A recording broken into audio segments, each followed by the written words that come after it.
Assalamualaikum warahmatullahi wabarakatuh. Pengertian gerakan non-blok.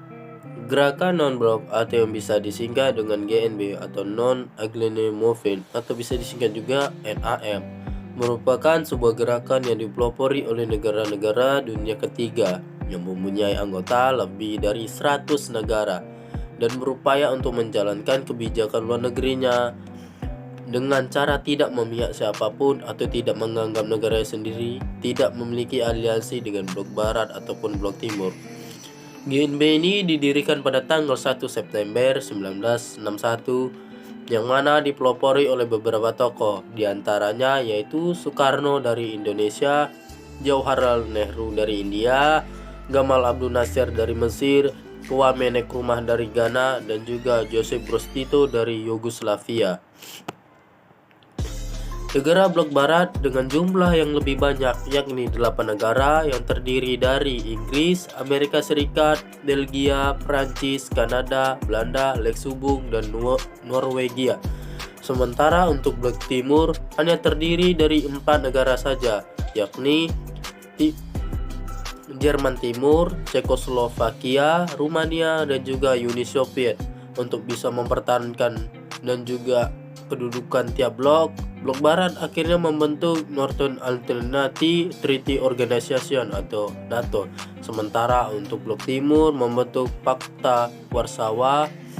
Walaupun saat ini kedua blok sudah tidak lagi berperang, namun perbedaan antara kedua blok tersebut terus menjadi bahan permasalahan dalam kehidupan internasional. Oleh sebab itu, dalam menanggapi keadaan yang sewaktu-waktu bisa memanas, negara yang baru mendapatkan kemerdekaan di wilayah Asia Afrika juga akhirnya melakukan diskusi melalui Konferensi Asia Afrika atau KAA yang dilaksanakan di Bandung, Jawa Barat. Dalam konferensi tingkat tinggi tersebut, negara pendiri GNB sepakat untuk mendirikan gerakan bukan sebuah organisasi atau menghindari diri dari segala implikasi birokrasi dalam membangun sebuah upaya kerja di antara tiap negara GNB. Kemudian KTTI menegaskan bahwa GNB tidak diarahkan pada peran pasif dalam politik internasional, namun untuk memformulasikan posisi negara sendiri dengan cara yang independen yang bisa merefleksikan semua kepentingan negara anggotanya. Sejarah gerakan non-blok. Kata non-blok ini pertama kali diperkenalkan oleh Perdana Menteri India yaitu Jawaharlal. Di tingkat tinggi tersebut, negara pendiri GNB sepakat untuk mendirikan gerakan bukan sebuah organisasi atau menghindari diri dari segala implikasi birokrasi dalam membangun sebuah upaya kerja di antara tiap negara GNB. Kemudian KTTI menegaskan bahwa GNB tidak diarahkan pada peran pasif dalam politik internasional, namun untuk memformulasikan posisi negara sendiri dengan cara yang independen yang bisa merefleksikan semua kepentingan negara anggotanya. Sejarah gerakan non-blok. Kata non-blok ini pertama kali diperkenalkan oleh Perdana Menteri India yaitu Jawaharlal Nehru dalam pidatonya pada tahun 1954 di Colombo, Sri Lanka. Dalam pidato tersebut, Nehru menjelaskan mengenali 5 pilar yang bisa digunakan sebagai pedoman untuk membentuk relasi Sino-India yang disebut dengan Pancasila atau 5 pengendali. Prinsip tersebut kemudian digunakan sebagai basis dari negara non-blok. Isi dari 5 prinsip tersebut diantaranya saling menghormati integritas teritorial dan kedaulatan, perjanjian non-agresi, tidak mengintervensi urusan dalam negeri atau negara lain, kesetaraan dan keuntungan bersama, dan juga menjaga perdamaian. Gerakan yang satu ini kehilangan kredibilitasnya di akhir tahun 1960-an saat anggotanya mulai terpecah dalam bergabung dengan blok lain, termasuk juga blok timur. Setelah itu muncullah pertanyaan mengenai bagaimana sebuah negara yang bersekutu dengan Uni Soviet seperti Kuba dapat mengklaim dirinya sebagai negara non-blok. Gerakan tersebut kemudian mulai terpecah sepenuhnya pada masa invasi Soviet terhadap Afghanistan pada tahun 1979. Konferensi tingkat tinggi KTT ASEAN merupakan puncak pertemuan antara pemimpin negara-negara anggota ASEAN dalam hubungannya dengan membangun ekonomi dan budaya di antara negara-negara Asia Tenggara.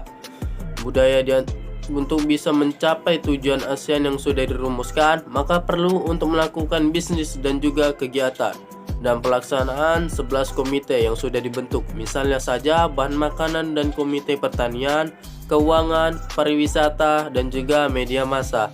Komite ini memiliki tujuan untuk meningkatkan bentuk kerjasama antara 6 negara anggota. Selain itu juga membentuk komite-komite dari komite ADHOC atau Working Panitia. Tujuan dari gerakan non-blok ini adalah untuk mendukung hak untuk bisa menentukan nasib sendiri, kedaulatan, kemerdekaan nasional, dan juga integritas nasional dari negara anggota. Selain itu, tujuan utama dari gerakan non-blok ini adalah sebagai berikut. Yang pertama, menentang adanya apartheid. Yang kedua, tidak memihak fakta militer multilateral. Yang ketiga, berjuang untuk menentang semua bentuk dan manifestasi para imperialisme. Yang keempat, memperjuangkan dan menentang kolonialisme, pendudukan, rasisme, neokolonialisme, dan dominasi dari asing. Yang kelima, pelucutan senjata.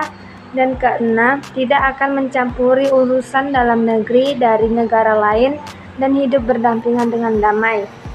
Yang ketujuh, menolak menggunakan atau mengancam kekuatan dalam hubungan internasional. Yang kedelapan, membangun ekonomi sosial dan restrukturisasi sistem perekonomian secara internasional. Yang kesembilan, melakukan kerjasama internasional sesuai dengan persamaan hak. Yang kesepuluh, mengembangkan solidaritas antar negara berkembang untuk mencapai kemakmuran, kebersamaan, dan kemerdekaan. Yang ke-11, meredakan ketegangan dunia karena munculnya perseteruan antara dua blok, yakni blok barat dan blok timur. Adapun pelaksanaan konferensi tingkat tinggi non-blok yaitu yang pertama, konferensi ke-1. Pertemuan pertama dilakukan pada tahun 1961 di Beograd untuk memicu prinsip politik bersama-sama. Arti dari politik tersebut berbunyi politik berdasarkan hidup berdampingan secara damai.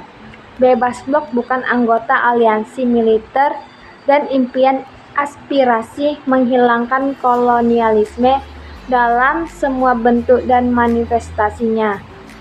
Konferensi pertama non-blok yang dilakukan pada bulan September tahun 1961 di Beograd dinilai sebagai kelanjutan dari Konferensi Asia Afrika di Bandung. Sebanyak 25 negara ikut ambil bagian, 8 dari Asia, 9 dari Afrika, 1 dari Eropa, Yugoslavia, kemudian salah 1 dari Amerika Latin, Kuba, dan 6 dari Arab. Konferensi tersebut merupakan kekuatan pendorong dari Presiden Tito yang bergeser ke dunia ketiga karena mereka ingin melarikan diri dari blok isolasi kedua. Theresa May dengan Nehru dan juga Nasser. Tito memainkan pertemuan kelompok vokal di mana konferensi tersebut membahas mengenai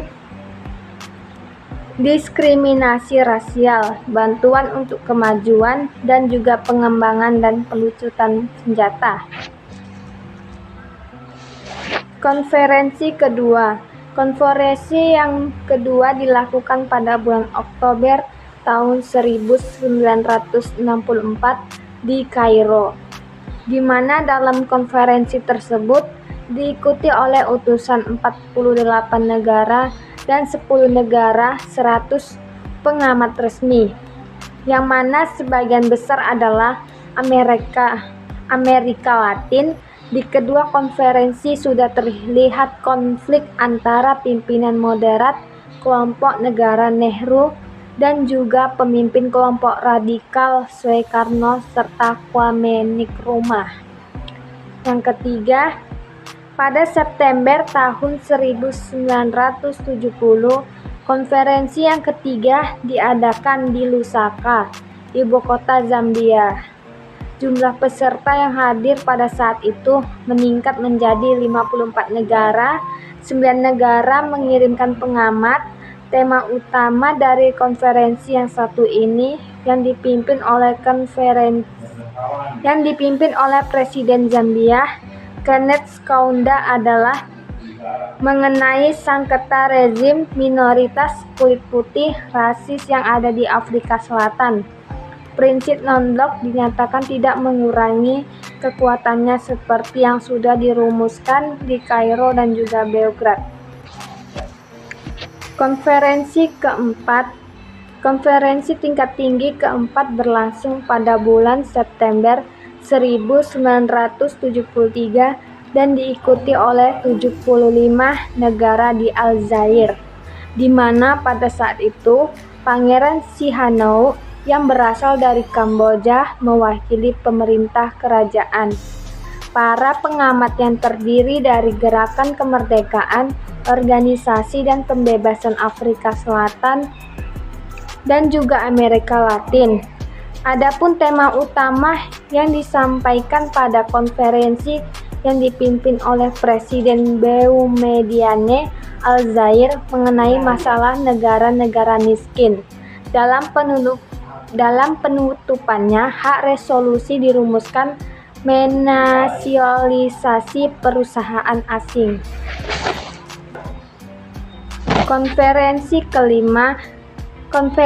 kelima dilaksanakan pada Agustus tahun 1976 di Colombo, ibu kota Sri Lanka. Dalam konferensi ini, selain diperkuat dari negara-negara non-blok yang merugikan tatanan ekonomi dunia yang tidak adil dan dapat mengancam perdamaian dunia, juga dirumuskan bersama untuk melawan negara non-blok di bidang perdagangan, industri, media, teknologi informasi, yang mana termasuk cara memperkuat negara-negara non-blok.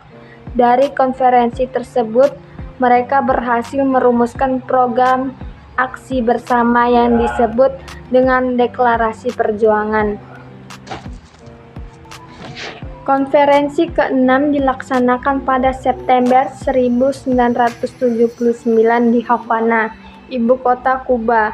Untuk jumlah peserta yang mengikuti konferensi tersebut adalah 94 negara, 20 pengamat, dan 18 organisasi dan juga negara-negara dengan status tamu. Konferensi ke-7, keanggotaan Kamboja tidak berhasil diselesaikan, sehingga baik pemerintah Heng Samrin dan juga Pol Pot rezim hanya menjadi status pengamat. Non-blok summit yang seharusnya dilaksanakan pada September 1982 di Baghdad, ibu kota Irak, dibatalkan karena adanya perang antara Irak dan Iran yang belum berhasil diselesaikan. Lalu, Delhi, ibu kota India, menjadi pengganti tempat untuk konferensi non-blok yang ke-7 ini. Demikian penjelasan mengenai pengertian gerakan non-blok, sejarah non-blok, dan juga tujuan dari adanya gerakan non-blok. Semoga bermanfaat.